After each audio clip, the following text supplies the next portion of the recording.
Hey guys, men's dating coach HarryWilmington here, founder of IntrovertDatingSuccess.com. And on today's show, we're going to talk about how to overcome 7 common insecurities that men have about dating.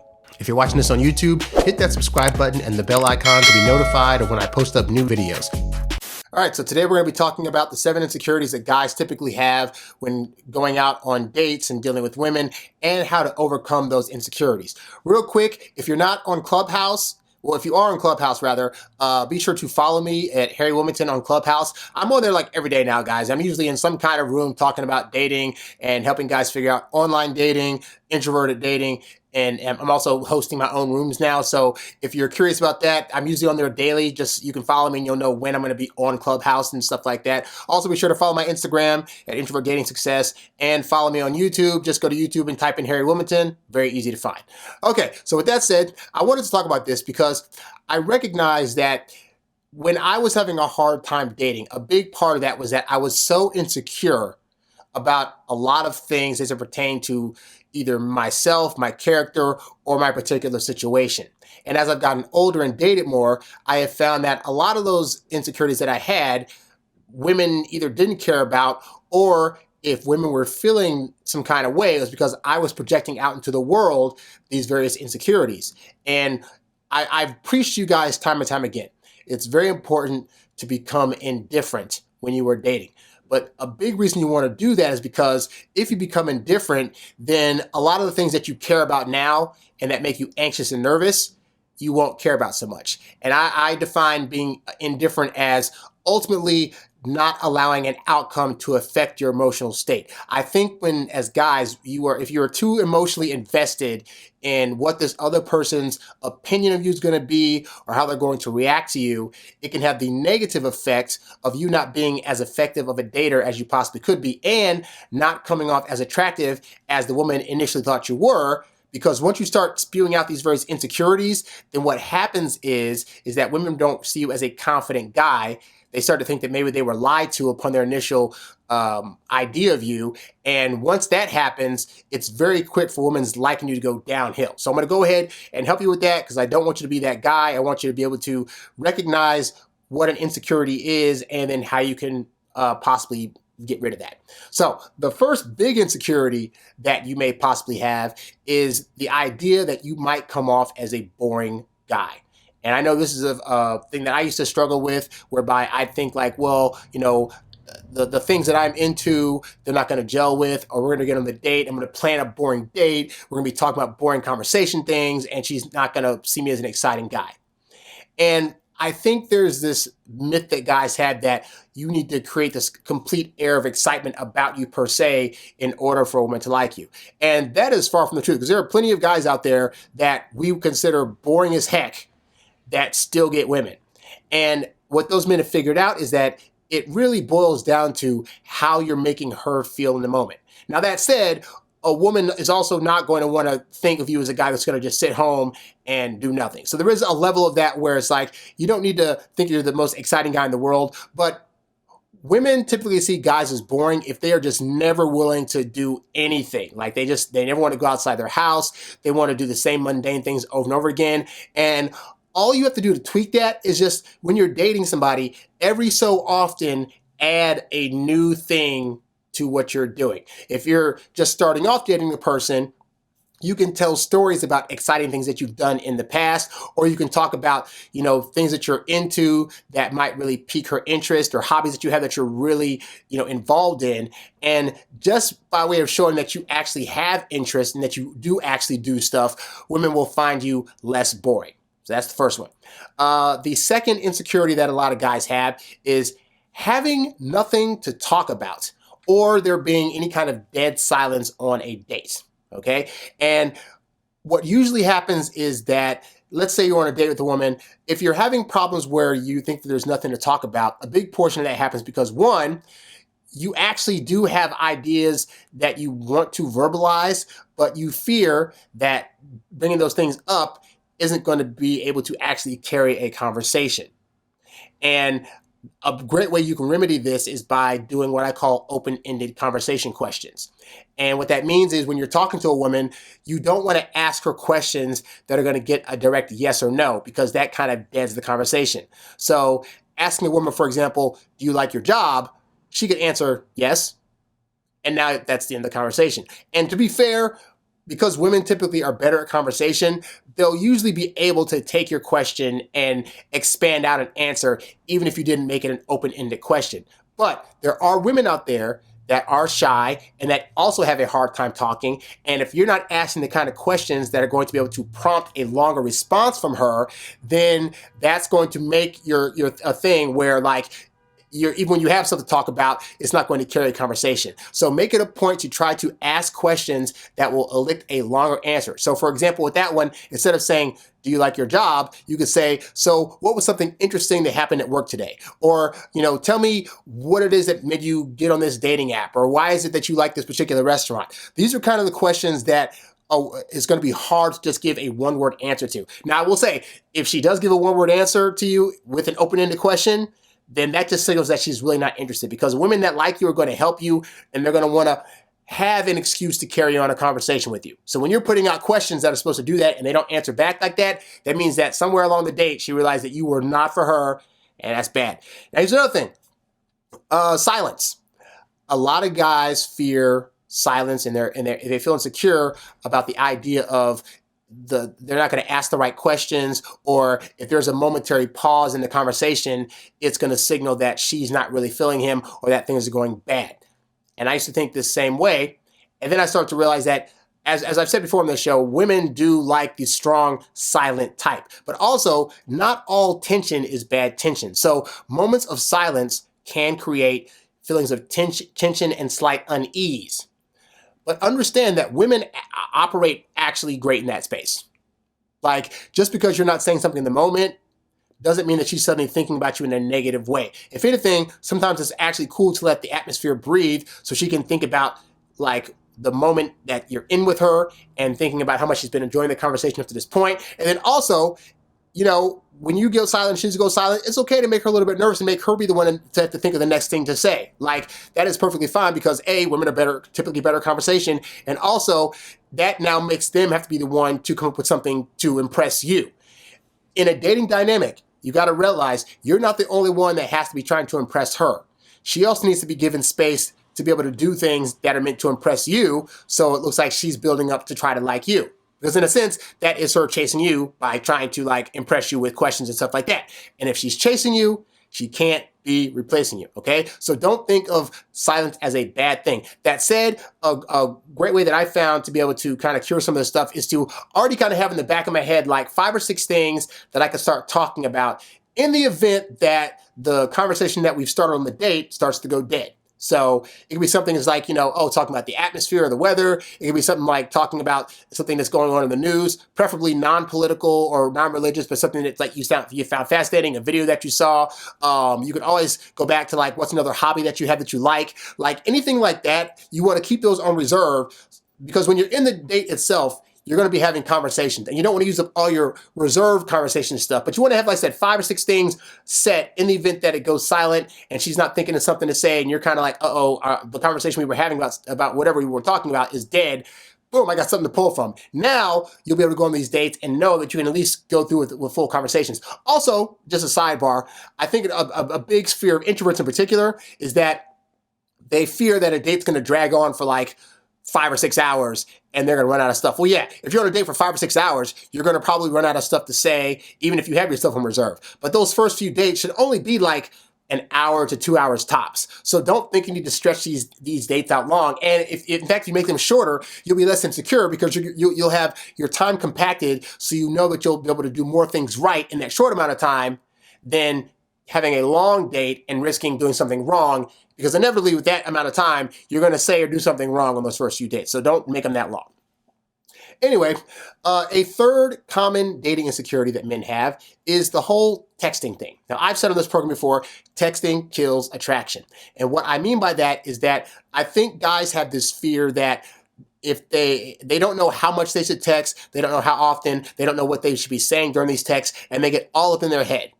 And what I try to teach you guys is that texting is meant to be used as a tool. It is an effective tool that is designed to get you a date, okay? It is not a tool that you should be using to try to message her all the time when you're not there, or try to flirt with her or connect with her on that level. Like, ultimately, texting is designed to be the catalyst for in-person meetups. And I know at the time I'm recording this, it's January 2021, so we're still in a pandemic, so you may be fearful of like wanting to meet up as often. But for those of you that are not, great. For those of you that are, then it's still better, in my opinion, to do phone calls or video chats. It's not going to be as good of a bonding tool ultimately as meeting in person is, but it's far better than sending messages that can be misread. That said, understand that for your texting, you don't have to be insecure about like what you're saying per se, if you're not trying to like overtly do too much. For one, like I said, you want to keep it to asking for dates. Number two, you want to keep your text like a 1-to-1 ratio. So when you send a text, you wait for her to send a text. So I don't want you to be the guy that thinks you got to send like 3 or 4 texts in a row to get a woman to respond.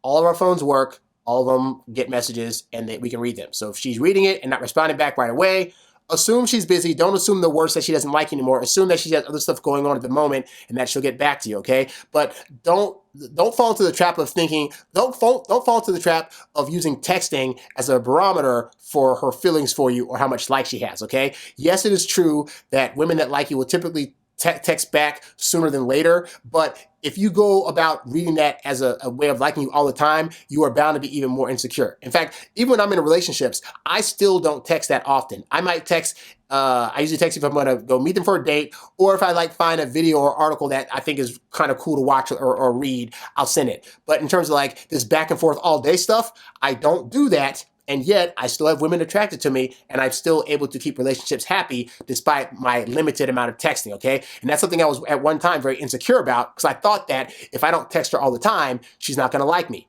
I have found in my travels that actually the more I text, the less feelings I start to have because I'm being there too much, okay? So get over the whole thing of like being insecure about text. Like, you ain't gotta be on texting all the time for her to keep liking you. Let's see, the fourth common thing that men are insecure about when it comes to dating is misreading a woman's signals. And this is especially true if you're a guy that you haven't had much luck in the dating department. A big portion of that could start to be where like you start seeing signs that you think indicate that she likes you, but you're not completely sure. And a lot of that comes honestly from past experiences and also having low self-esteem. Back when I would consider myself a bad dater, I actually had women that liked me. And they were showing me signals that indicated that they liked me. But yet I was so in my head that even when I saw those signals, a part of me would still be like, yeah, but that could just be, they do this for all guys. Yeah, she's inviting me up to her room to hang in her bedroom, but she probably does it to all her guy friends. Oh, she asked me to go to the movies with her and wants to pay, but she could just be being friendly. And I think the reason we do that is because we're trying to protect ourselves. Like when we see, as much as we may complain about we don't get enough dates, when we start to have women that actually are attracted to us, understand it can actually heighten your insecurities, because party's going to still be in protector mode and not wanting to get hurt. You're going to be saying to yourself, this can't really be true. And I don't want to risk, if this is true, I don't want to risk doing the thing that's going to make this thing untrue. So I'm not going to do anything at all. And then that inadvertently ends up getting us the result we didn't want, which is they stop liking us anyway. So when you start seeing certain signals, understand not every woman that sends you a friendly signal that does not always indicate that she likes you. But if you have studied up the kinds of signals that women typically send, or the kind of body movements that they do, or the type of things they verbalize when they are passively trying to show that they like a guy, if you have studied those things and you see them happening, then understand that means there's a really, really good chance that there's a level of interest there, at least enough for her to think, I'd be curious to go on a date with this guy and see what he's truly all about, okay? So don't fear that. Instead, know that you know these signals and go up there. And don't think, by the way, that when you get these signals that you got to go all gung-ho and say, hey, I noticed you were flipping your hair a certain way, so you want to be my girlfriend? It doesn't work like that. Signals, when a woman sends you signals, all that means to her is I am open to an invite of some kind to have one-on-one time with you in a dating capacity. This does not mean she's ready to marry you, okay? So when you're seeing these signs, you can say, hey, let me get your number. You can say, hey, we should go to whatever is currently open right now. Hey, we should spend some one-on-one time together. Like, you ain't got to take her to the bedroom outright that first time, but just recognize that those signals mean that she actually has a level of interest in there that's enough to find out more about you, and that's perfectly fine, okay? The fifth common dating insecurity that guys have is competition and or her male friends. So to the first one, competition means that if you are dating somebody that has any kind of relative attractiveness to them, she's probably getting other offers. If you meet a woman on a dating app, and I told you guys this earlier, I recently went on the Hinge dating app disguised as a woman to see the kind of responses I would get. 250 matches in the span of like 3 days, okay? And so other men will fear that. Like other men will see that, or they'll go on a date with a girl and she'll say, oh, I've been on this dating app for a while, and they start going into, oh my gosh, she must be getting other offers. Or if a woman doesn't text you back right away, you're thinking, oh, she didn't text me back right away. She must have other orders that she's looking at, and I'm not as interesting anymore. Understand, guy, there's typically going to be competition for just about any woman that you date. Even the woman that's like the biggest woman in the world, I guarantee you she's got stories of her walking into a store and some guy trying to hit on her, okay? There's always going to be competition. But understand, if you are a guy that is able to display a level of confidence about you, a level of indifference, and you're treating her as best as you possibly can, understand it is now her job to reject all those other offers. It is not your job to regulate her to make sure that you're able to make sure that she's not going to hit those other guys up or take their offers. Like, women have free will. So if a woman is truly about you, none of those other offers are going to matter. But if you start showing insecurities and you start displaying that you're kind of like nervous and you're not confident about this thing, then yeah, you project out to her how she should respond to you. So if you're projecting out that you're insecure, that you're needy, that you don't trust her, now she's going to feel like you distrust her, and that can actually make her want to start looking at other guys. And then in reference to her male friends, most pretty women also have male friends. And this is not to say that some women don't have friends that are exes, which, by the way, if you do happen to know a woman that is friends with her exes, I highly recommend you do not try to date her, because that is just a waste of your time altogether, because I guarantee those guys are definitely going to be pushing hard at her, and they've known her longer. Like, I don't typically date any woman that is extreme friends with her exes, okay? But that said, she may have some male friends in the background, and you know what? Most women that have male friends are very good at being able to separate their friend males from their dating males. And honestly, most male friends that they have probably got stuck in the friend zone, in part because she's like, I don't have feelings for this guy. So do not fear the male friend. Now, if she's talking about one in particular that is like overly there all the time, whatever, again, it's not your job to regulate for her if she should be friends with this person or not. You can either decide, this makes me uncomfortable and I'm going to somebody else, or you can say, hey, you know what? Their friendship, until I have been proven otherwise, I'll just let this thing go, and it is what it is, okay? And that's at least how I take things. So I'm kind of like, at the end of the day, I was taught, hey, if the person wants you, they'll be with you. And if not, they won't. So you can try to fight it all day long and be insecure about it, but the reality is women are going to make their choice. But ideally, if you're confident in yourself, she's going to find that so attractive about you that you're not harping on her like all her other previous exes did or whatever about having these guy friends, that she's going to want to keep you around long term anyway.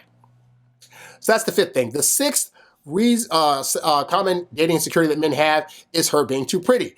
Because you might have up to this point only dated either average women or women that were, we'll say below your league, okay? And now all of a sudden you have like a hot, sexy model chick, or you have a CEO chick that's just, knows how to dress and knows how to present herself in public, and she cooks for you, and she knows how to clean this and that, and all these things, and she's really, really attractive, and now you're going to be more insecure.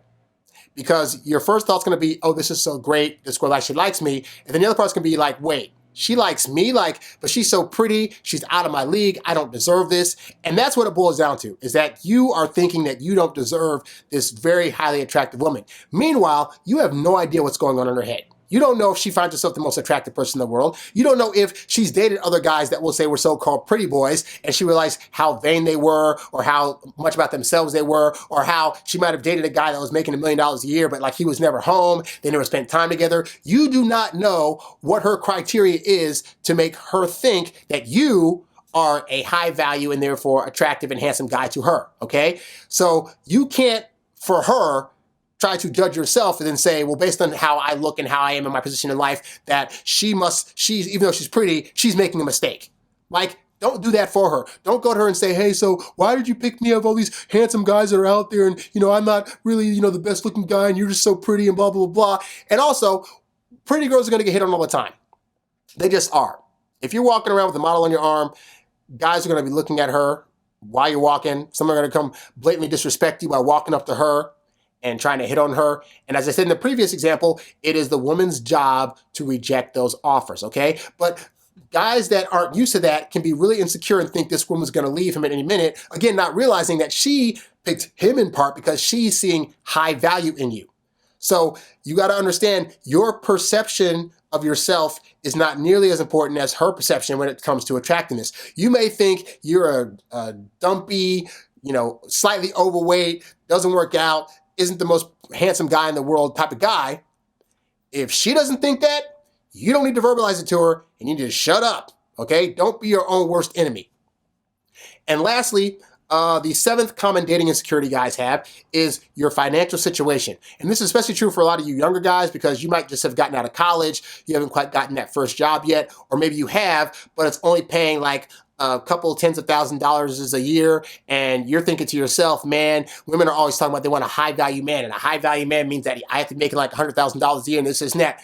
Man, I have dated high quality women while being next to broke. And I have been in this position where I had a decent amount of money coming in and the women just were not coming to me. And it really boiled down to what kind of confidence levels that I have in myself. And more importantly, how was I making this other person feel? Because as I said, there are women out there that have dated these $1 million guys that make all this money, but they're not spending time with them. They're out there probably, they might be cheating on them, or they just might not be as attractive, but they just want to have a person in their stable to be able to say, I have women. You do not know. All you need to know, though, is that a woman, it's not that financials aren't important to a woman, but it's just that guys put so much emphasis these days on, I have to have a lot of money in order to be able to date a woman. And that's not true. Some women want to be the woman that's going to help their man build up to a better financial position. Some women will come into a relationship with the guy where they're actually the ones making more money and are actually willing to use their money to help you build your business. Or they're just like, hey, I got my own place. I got my money coming in. We can build together. We can do whatever. But it's not such a dynamic factor to them as it is feeling loved, feeling appreciated. Also, honestly, a lot of women are on a time clock if they're trying to have kids. So, a 32-year-old woman who wants to have kids might see you, and you might have a financial situation that is less than hers, but you're treating her well. You're showing that you're able to be kind to her. You're showing the kind of qualities that she wants in a long-term mate and in a father to her potential kids. You might be the perfect guy, unless you're showing insecurities about, well, I don't make a lot of money and I can't take you out and this and that. And that's not to say that you should not be working towards those things, because you very much should. You should always be striving to try to have a better financial situation, not just for women, but yourself in general. You need to be looking at your own situation saying, I could do better to support myself financially.